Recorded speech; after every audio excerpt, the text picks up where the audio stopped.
সকাল ৯টা বেজে ২৯ মিনিট। জয় ঘুমিয়ে আছে তার ছোট্ট ঘরে। বাহিরে অনেক চিল্লাচিল্লির জন্য জয় ঘুমাতে পারছে না। জয় ঘুম থেকে উঠে দরজা খুলে বাইরে তাকায়, দেখে প্রথম দিনে সেই ৩জন পথ শিশু আজও খাবার নিয়ে ঝগড়া করছে। এই তোর আমার খাবার নিয়েছিস কেন? দেখ আমি সারাদিন খুব কষ্ট করে টাকা পেয়ে খাবারগুলো কিনছি, তোরা নিয়ে গেলে আমি কি খাবো? তোর খেতে হবে না, তুই সারাদিন আমাদের থেকে বেশি টাকা পাস। এই খাবারগুলো আমাদের দুজনকে দে, আমরা আজকে টাকা কম পাইছি। আমরা মিলেমিশে খাই, জোর করে নিচ্ছিস কেন? জয় এসব দেখে বাইরে এসে তাদেরকে বলে, কিরে, তোদেরকে বলেছিলাম খাবার নিয়ে ঝগড়া করবি না, মিলেমিশে খাবি, তাও আবার ঝগড়া করছিস কেন? ভাইয়া, তুমি ওই দিন বলেছ মিলেমিশে খেতে, কিন্তু তারা মিলেমিশে খেতে চায় না। দেখো আমার থেকে খাবারগুলো জোর করে নিয়ে যাচ্ছে, প্রতিদিন এমন করে আমার সাথে। আয় আমার সাথে। কোথায় যাব ভাইয়া? চল, গেলেই বুঝতে পারবি। জয় তাদেরকে নিয়ে ছোট্ট ঘরে যায়। সেখানে গিয়ে জয় কাপড় গায়ে দিয়ে বের হয় হোটেলে যাবে তাদেরকে নিয়ে। সামনেই হোটেলে গিয়ে তাদেরকে পেট ভরে খাওয়ায়। তারা খেয়ে বলে, ভাইয়া তুমি খাবে না? হ্যাঁ, আমি পরে খাবো। ভাইয়া, তুমি কি ওই ছোট্ট ঘরে থাকো? মাঝে মাঝে থাকি। ভাইয়া, সেদিন দেখলাম তোমার গায়ে কাপড় অনেক ময়লা, আজকে তো দেখি খুব দামি কাপড় পরেছো। এটা তোরা বুঝবি না। আর শোন, যা, আবার দেখা হলে তোদেরকে খাওয়াবো। এখন যা, কেউ কারোর সাথে ঝগড়া করবি না, বলে দিলাম। আচ্ছা ভাইয়া। জয় হোটেল থেকে বের হয়ে রাস্তায় আসতে সামনেই লিয়া। লিয়া জয়কে দেখে খুশি হয়, সামনে গিয়ে বলে, এখানে কেন? ওই যে, ওদেরকে খাইয়েছি। প্রতিদিন খাবার নিয়ে ঝগড়া করে, তাই আজকে খাইয়েছি পেট ভরে। অনেক ভালো করছেন। আপনি এই সময় এখানে কেন? পার্লারে গিয়েছিলাম, হঠাৎ দেখা হয়ে গেল আপনার সাথে। ভালোই হলো, চলেন আজকে আমি আপনাকে ফুচকা খাওয়াবো। লিয়া খুশি হয়ে বলে, চলেন। এভাবে জয় লিয়ার সাথে চলতে চলতে লিয়ার উপর দুর্বল হয়ে পড়ে। লিয়াও জয়ের উপর আগে থেকেই দুর্বল। এখন তারা দুজন দুজনকে তুমি করে বলে। হঠাৎ একদিন লিয়া জয়কে রাত 11টায় কল দিয়ে বলে, জয়, তোমাকে আমার কিছু কথা বলারই ছিল। বলো। ফোনে বলতে পারবো না। তাহলে কিভাবে বলবা? দেখা করো আমার সাথে। কোথায় বলো? কাল বিকাল 5টায় শাপলা চত্বরের পাশে একটা কফি শপ আছে না, ওইখানে দেখা করব। আচ্ছা, ঠিক আছে। বাই। বাই। জয় কল কাটতেই আবার ফোনটা বেজে ওঠে। স্ক্রিনে চেয়ে দেখে মনির কল দিয়েছে। হ্যাঁ, বল। ভাইয়া তুমি কোথায়? কি হয়েছে? তোর গলায় এমন শোনা যাচ্ছে কেন? ভাইয়া ফারহানকে গুলি করেছে, আমি হাসপাতালে যাচ্ছি, তুমি তাড়াতাড়ি চলে আসো। জয় এসব শুনে হতভম্ব হয়ে যায়। কোন হসপিটালে নিয়ে যাচ্ছিস বল? ভাইয়া জেনারেল হাসপাতালে চলে আসো তাড়াতাড়ি। আমি এক্ষুনি আসছি। জয় তাড়াহুড়া করে হাসপাতালে চলে যায়। সেখানে গিয়ে দেখে মনির বাইরে বসে কান্না করতেছে। জয় তার কাছে যায়। ভাই ফারহানকে তারা গুলি করেছে, ভাই কিছু একটা করো। কে করেছে গুলি, খুলে বল। ভাই ড্রাগনের ছেলে আসছে বাংলাদেশে। আমি আর ফারহান রাস্তা দিয়ে হাঁটতে থাকি, হঠাৎ ফারহান বলে, মনির, দোকান থেকে একটা পানির বোতল নিয়ে আয়, আমি এখানে আছি। পরে আমি পানির জন্য যাই দোকানে, দোকান থেকে পানি এনে দেখি ফারহান রাস্তায় পড়ে আছে। একটু দূরে দেখি ড্রাগনের ছেলে আশরাফুল সাথে ছেলেবেলে নিয়ে চলে যাচ্ছে, হাতে পিস্তল ঘুরিয়ে ঘুরিয়ে। আমি গিয়ে ফারহানকে জিজ্ঞেস করি কি হয়েছে। পরে ফারহান বলে, তোমাকে নাকি পাগলের মধ্যে খুঁজছে আশরাফুল। তোমার কথা না বলতে ফারহান পেটে গুলি করে চলে যায়। তারপর আমি তাকে হাসপাতালে নিয়ে আসি। ড্রাগন, তোর ছেলে আজকের পর থেকে এই পৃথিবীর আলো দেখবে না। তোর ছেলের মৃত্যুর দিন চলে আসছে, মৃত্যুর সময় ঘনিয়ে আসছে। আমার ভাইকে গুলি করার কারণে তোর ছেলের জানটা আমি নিয়ে নেব। তোর ভাইকে উপরে পাঠিয়েছি, এখন তোর ছেলেকেও পাঠাবো। মনির। ভাইয়া বলো। ডক্টর কি বলছে? ভাইয়া অপারেশন হচ্ছে। তুই রাত ফারহানের সাথে থাকবি, আমি যাই কাজটা শেষ করে আসি। ভাইয়া কুত্তার বাচ্চা যেন বাঁচতে না পারে, তার কপাল বরাবর গুলি করবা।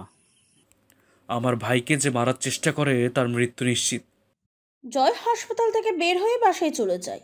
বাসায় গিয়ে কালো জ্যাকেট, কালো প্যান্ট, মাথায় কালো টুপি, কোমরের দুপাশে দুটো পিস্তল গুজে, পিছনে তলোয়ার নিয়ে বাইক নিয়ে বের হয় ড্রাগনের বাসার উদ্দেশ্যে। বাইকের স্পিড বাড়িয়ে চলে যায় ড্রাগনের বাসার নিচে। ড্রাগনের বাসার নিচে গার্ড দাঁড়িয়ে আছে। জয় সোজা গেটে চলে যায়। এই তুই কি হুট করে ভিতরে যাচ্ছিস কেন? দেখবি দেখবি আমি কে? জয় কথা বলেই পিছন থেকে তলোয়ার বের করে এক কোপে ছেলেটার গলা থেকে মাথা আলাদা করে ফেলে। সাথে থাকা গার্ডগুলো 5 কদম পিছিয়ে যায়। জয় বলে, কেউ যদি আমার সামনে আসার চেষ্টা করিস তোদের অবস্থা এমন হবে। জয় এটা বলেই কোমর থেকে পিস্তলটা বের করে গেটের তালায় একটা গুলি করে। পিস্তল আবার কোমরে গুঁজে ভিতরের দিকে পা বাড়ায়। ভিতরে গিয়ে দেখে চারপাশটা পুরো অন্ধকার। হঠাৎ জয়ের কানে ভেসে আসে কারো কথা। Welcome JK. আমি জানতাম তুই আসবি, কারণ তোর ভাইকে আমি গুলি করেছি, আর তুই আসছিস আমাকে মারতে। তুই তো খুব বড় মাপের খেলোয়াড় রে। তুই আমার চাচ্চুকে মেরেছিস, তোকে কিছুই বলি নাই। একটা কথা শুনে রাখ, আমাকে মারতে হলে তোকে আবার জন্ম নিতে হবে। কুত্তার বাচ্চা, বলের সামনে এসে কথা বল দেখি, দেখি তোর কত বড় বুকের পাঠা। জয় তার পকেট থেকে ফোন বের করে লাইট জ্বালিয়ে দেখে সামনে বড় স্পিকারে সেই কথাগুলো রেকর্ড করা ছিল। জয় জোরে হেসে দেয়। জয় স্পিকারের সামনে গিয়ে রেকর্ডের চাপ দিয়ে আবার রেকর্ড করে দিয়ে যায়। যদি এক বাপের সন্তান হয়ে থাকিস এই জেকে সামনে এসে কথা বলিস, ঠিক আছে? দেখি তোর কত বড় বুকের পাঠা। এই রেকর্ড করে অটো সেভ করে জয় বাসা থেকে বের হয়ে যায়। বাইকে বসে ফুল স্পিডে চলে যায় হাসপাতালে। হাসপাতালে গিয়ে ফারহানের রুমে গিয়ে দেখে মনির তার মাথায় হাত বুলিয়ে দিচ্ছে। ফারহান পিত চোখে দেখে জয় এসেছে। ভাইয়া তুমি আসছো? আমার পাশে বসো। জয় গিয়ে ফারহানের পাশে বসে। মায়ের পেটের ভাইদের থেকেও বেশি আদর করে ফারহান মনিরকে জয়। এই দুনিয়ায় এমন কিছু মানুষ আছে যারা শুধু নিজেরটাই বোঝে, পরেরটা কিভাবে মেরে খাবে সেই ধান্দায় বসে থাকে। এই দুনিয়ায় সবাই খারাপ, কেউ গোপনে আবার কেউ প্রকাশ্যে হালাল কিছু করতে জানে না। বেহালাল জিনিসটাই মানুষের চোখে পড়ে বেশি। কেউ নারীর নেশা, আবার কেউ টাকার নেশা। এই দুনিয়ায় টাকার নেশা সবচেয়ে বেশি। বেহালাল টাকাটার দিকে সবাই চেয়ে থাকে, হালাল টাকার দিকে তাকাতে চায় না, কারণ হালাল টাকাটা তো কাজ করে নিতে হয়। সকাল 10টা, ফারহান ঘুমিয়ে আছে, সাথে মনির বসে আছে নিজের চেয়ারে। জয় ডক্টরের সাথে কথা বলে। ডক্টর, ডক্টর আমার ভাইকে বাসায় নিয়ে যেতে চাই। দেখেন এই অবস্থায় বাসা নেওয়া ঠিক হবে না, 3 দিন পরে নিয়ে যান। না, এখানে প্রবলেম হতে পারে। আজকেই বাসায় নিয়ে যেতে চাই, আর যা লাগে সব দিয়ে দেবেন, সাথে লোক দিয়ে দেবেন। বাসায় ট্রিটমেন্ট হবে আমার ভাইয়ের। ঠিক আছে, আপনি আমার সাথে আসেন। জয় ডক্টরের সাথে যায়, কিছু ওষুধ লিখে দেয়। সে ওষুধ নিয়ে ফারহানের কেবিনে যায়। একটু পরে ফারহানকে বাসায় নিয়ে যায়। বিকেল 5টা, কফি শপে বসে আছে জয় আর লিয়া। লিয়া কিছু বলে না, জয়ও কিছু বলে না। ওয়েটার এসে বলে, স্যার কি দিব? লিয়া, কি খাবে? তেমন কিছু না, 1 কাপ কফি হলেই হবে। ওকে, এই 2 কাপ কফি। জি স্যার। ওয়েটার চলে যায়। লিয়া জয়ের দিকে আর চোখে তাকায়। তা জয় বুঝতে পারে না। একটু পরে ওয়েটার কফি নিয়ে আসে। এখন বলো, কেন রেখেছো? দেখো জয়, আমি সোজা কথা বলতে পছন্দ করি। কথা হচ্ছে, আমি যেদিন তোমাকে প্রথম দেখেছি সেদিনে তোমাকে আমার ভালো লাগে। আমি তোমাকে ভালোবাসি জয়, প্লিজ ফিরিয়ে দিও না। জয় কি বলবে কিছুই বুঝে উঠতে পারছে না। এসব ভালোবাসা যে জয়ের জন্য না। সে তো অন্ধকার জগতের মানুষ, যেখানে মানুষ একবার চলে গেলে সহজে ফিরে আসতে পারে না। মৃত্যুটা কখন হয় টেরও পাওয়া যায় না। গ্যাংস্টারের জীবনে যে ভালোবাসা নামকটা নাই।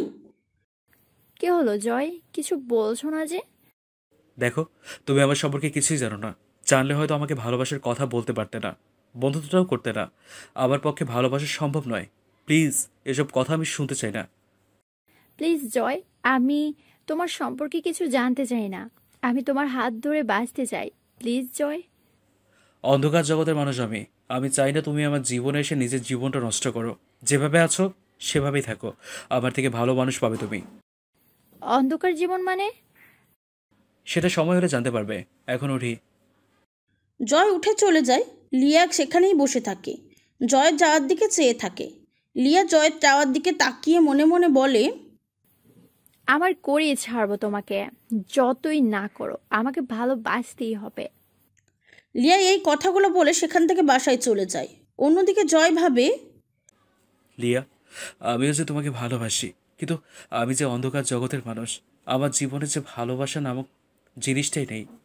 আমার সকাল শুরু হয় পিস্তলের গুলির শব্দে। চাইলেও তোমাকে ভালোবাসতে পারবো না। আমার জন্য তোমার জীবনটা নষ্ট হয়ে যাবে। আমার নিজের শত্রুরা আমাকে কিছু করতে না পারলে তোমাকে করবে, কারণ তুমি যে আমার দুর্বল জায়গা।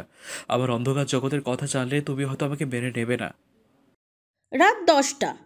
ফারহানকে দেখতে মিনিস্টার আসছে, সাথে অনেক মানুষ। জয় বসে আছে ফারহানের পাশে।